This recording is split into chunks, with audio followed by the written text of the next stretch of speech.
Right, again, that's bloody hell. It's three times in a row now. Hold up. Okay, everything you need to know about nutrition. Right, first presentation of the nutrition series. Let's go. Right, today's table of contents. Why you need to know your nutrition, because I realize so many people don't know a damn thing about nutrition. Next will be your basics of nutrition, which will be your macros. Then you're going to go at the forgotten macro, because everyone talks about the big three, but there's one that's not mentioned as much. And then we're going to go the three biggest nutrition myths that 95% of people, myself included, have fallen for. And probably so have you guys, let's not lie. And knowing your goals and how to plan them. And never fail a diet again so you can be a fucking beast. But I digress. Right, so you must know your nutrition. Otherwise, you just end up looking like this bird over here, miserable. Training's the easy part, right? It's why you see guys spend years and years and years in the gym and they don't actually get the results they want. Because as the old saying goes, you can't out train a bad diet. Hence 95%. Get that in your head. Not 20, not 50, not even 80. 95% of diets fail. So, I know what you're thinking. How do we fix it? That's where I have got you covered. Basics. The basics always win. A boxer always works his jab, a wrestler always works his penetration steps. Footballers work their pass, and you need to know your macros if you are going to do any proper meal planning. But before you need to know your macros, you need to know the most important thing, and that's your total daily energy expenditure, which is essentially the amount of calories you burn in a day. Now, this is a lot more complex than people think, so I will be doing an entire presentation on total daily energy expenditure itself. But for now, just know TDEE, how many calories you burn in a day. Because if you don't know that, you're fucked. You're never going to get anything. Next will be your macros. You got your protein, your fats, and your carbs, right? Your carbs is an immediate energy source. Most people are carb fueled athletes, meaning most of the exercise they do will burn carbs and use carbs as that fuel. Fat is essential for protecting your organs, and it's also a slower energy producing source. And one of the main reasons why, when we look at the ketogenic diet, just for a close summary, they cut down the carbs and they're heavily reliant on protein and fat. Because when you have less carbs, you don't have that immediate energy fuel source anymore, and therefore you need to tap into those fat stores. You're going to burn fat. And then lastly, you've got protein. It's essential for muscle building. Everybody loves it. Everybody obsesses over it. But you use it for muscle building, maintenance, and growth. So before we get into anything, you need to nail your TDEE and your macros because these are your basics. They're basically your 1-2 of nutrition, jab cross. And if you can't get that done, forget any other diet or meal planning or timings or whatever the fuck you want to do. Get these two things down first. Essential. It's a non-negotiable. Right, now we got the forgotten macro. Your big three, like I mentioned just now, get a lot of recognition, but fiber often goes unnoticed. Now, what does fiber do? It basically keeps your digestive system healthy. You've got soluble fibers, you've got non soluble fibers. Same with your vitamins, same with your minerals. But fiber is actually a key tool, and the lack of fiber is what causes most people to fail their diets, especially when you're in a deficit. When you're trying to eat less, naturally, you're going to feel hungry. And if you're not having food which is satiating, you're going to actually end up craving food a lot more. And that's how you end up overeating.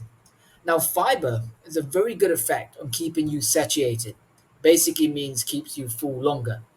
And more fiber high, protein high foods are actually staples of any calorie deficit because that's what keeps you full longer, gets away those cravings, gets away any chances of overeating. So keep that in mind. Don't forget your fiber. Now, as you can see, you've got sources here. Broccoli is high in fiber. Fruit and veg, so leafy vegetables, spinach, kale, broccoli, which is disgusting, but if you like it, go for it. Avocado, nuts, pause, and then cherry tomatoes over here. Berries are high in fruit. High in fruit, fuck me. Berries are high in fiber. and fiber again is going to keep you full longer. And they're also sweet, so they take away any sweet tooth cravings you have. Very useful. Now, okay, this head keeps getting in the fucking way. Okay, nutrition myths, right? Plenty of them. I'll break it down to three ones that pretty much everyone falls for. Myself, you, we all have. So the first myth is that there's one superior diet. That is absolute bollocks. It's not true. Follow. I don't care if you want to follow the carnivore because Jordan Peterson and Joe Rogan do it. Not a fan of Jordan Peterson, but I digress. But or it's the veganism, or it's. I mean, vegans are just annoying anyway. But if you want to follow vegans, or you want to follow keto, all these things, well, they definitely have pros, and they certainly have cons. Fucking vegans. One con is that they're all annoying. But these diets will do nothing if you can't actually stick to it. There's no point doing it for 3 weeks, a month and a half, and then breaking it. When it comes to nutrition and the perfect diet, sustainability and consistent adherence are everything. They'll beat any diet you do. The next one, another big one, is eating bland equals eating healthy. So many people say, I like to do this. I don't want to go to diet because I don't want to eat all those foods which are not nice. And that itself is why 95% of diets fail. Because there is this association with the word diet. Diet is, in fact, a very negative word. It's associated with having to eat chicken and rice, chicken and broccoli all day.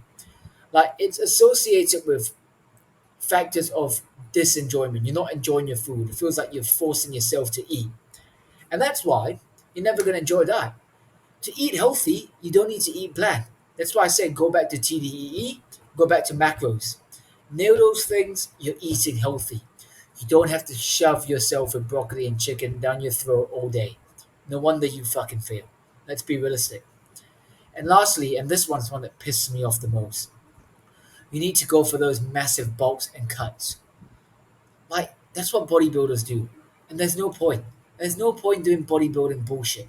Because all you do is you put yourself and your body through a process which is completely unnatural. You eat large amounts of food, far more than you actually need to put on mass. And if we're being honest, you're putting on more fat than muscle. Now, let's not kid ourselves. And then after that, you go to complete opposite and you starve yourself to try and shed all that fat. Why not make it simpler? In terms of how, I'll go through that later. But remember, there's a simpler way, and this ain't it. Now, how do we plan? Planning comes down to three simple steps, right? The rule of three. Just focus on three things and nail them, right? Don't want too little, certainly don't want to do too many things. You're never going to get it done. First step, find out your TDEE. I cannot stress how important this is. If you don't get this, you will never get anything else because this is essential. You need to know how many calories you burn so you can determine how many calories you eat. Now, there's a slight mistake here. It only says surplus, but the actual point is once you find out your TDE, say 2,700 calories, what you're going to do is you're going to aim for a 5 to 10 surplus where you eat a bit more, or 5 to 10% deficit where you eat a bit less, based on whether you want to gain mass or you want to lose some fat. That's all you got to do. No massive bulks, no massive cuts. You're putting yourself and your body through unnecessary shit. Don't do that. And the last one is you want to pick 3 to 5 of your favorite foods that you can eat over and over again with no problem. Now, I talk about variability. I talk about not having to stick to the same foods all the time. Yes, I do believe in that. But when it comes to meal planning, especially when I keep it simple and quick, you are going to have to base it around a staple of foods. Now, you don't have to put it around chicken and broccoli if you don't like that. That's why I said pick 3 to 5 foods which you normally find yourself eating most of the time anyway. We all have those foods, and you don't think twice about it. And build your diet around that. And then you can switch in and out depending on what the goals are. But have this for consistency. Because, like I said, it all comes down to sustainability. Right now, how do we never fail a diet again? Right? I know all that sounds nice and good, but you really just came for this part. Like, I'm sick of failing diets. How do I not fail a diet? Simple. Firstly, is don't stick to a diet for too long. Literally, 6 months, years, it's going to take a toll on you. Your body's not used to that. Switch it up. Try different things. I'm not saying change all the food you eat, but you can switch around. You can eat at maintenance. You can eat 5%, 10% deficit. You can eat a surplus. Play about. Don't always stick to the same thing over and over again. Next one is a big one. Leverage ready to go meals if you can't meal prep. So many people make the vital mistake of skipping meals because they haven't prepared it. Look, we've got technology everywhere. I'll show you something. Let's see how well you can see it. Can you see this? Yeah, you can see a bit of it. Yeah, this is my fitness pal. So not very clear, but I'll work on that. We've got technology and food tracking apps like nobody else has. We've never had this before. Use technology, track it, right? Most packets now have a barcode which you can scan to get the macros on, right? You've got those macros.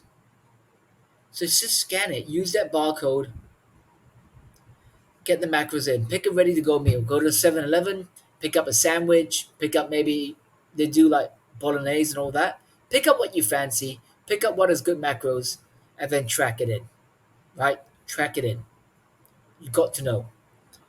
Next one is have clear goals that you tailor your nutrition around. Don't just eat for the sake of eating, know what you want, right?